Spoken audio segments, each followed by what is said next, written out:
ভারতবর্ষ পৃথিবীর সবথেকে বড় গণতন্ত্র, ষষ্ঠ বৃহত্তম দেশ, পৃথিবীর প্রাচীনতম সভ্যতার মধ্যে একটি। অ্যালজেব্রা, ক্যালকুলাস আর ত্রিকোণমিতির জন্ম হয়েছে ভারতবর্ষে। দশমিকের ব্যবহার প্রথম প্রচলিত হয় ভারতবর্ষে। পৃথিবীর প্রথম বিশ্ববিদ্যালয় স্থাপিত হয়েছিল আমাদের দেশে, নাম তক্ষশিলা বিশ্ববিদ্যালয়। ডাক্তারির সব থেকে জটিল অংশ হলো সার্জারি, ওইটারও জন্ম হয়েছিল আমাদেরই দেশে।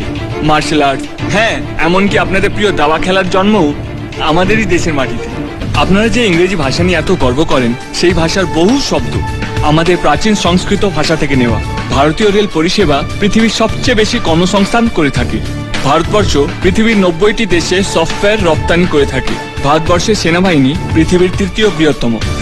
তবু আমরা কোনো দেশকে আক্রমণ করি না, তার কারণ এই দেশ মহাত্মা গান্ধী, রবীন্দ্রনাথের দেশ। এই দেশের শান্তির বাণী ছড়িয়ে পড়েছে সারা বিশ্বে। এই দেশ সিবি রমন, সত্যজিৎ রায়, অমর্ত্য সেনের দেশ, যাদের জ্ঞানের ও প্রতিভার আলো সারা পৃথিবীকে আলোকিত করেছে। এই দেশের মন কত উদার, তার সব থেকে বড় প্রমাণ হলো মাদার টেরেসা।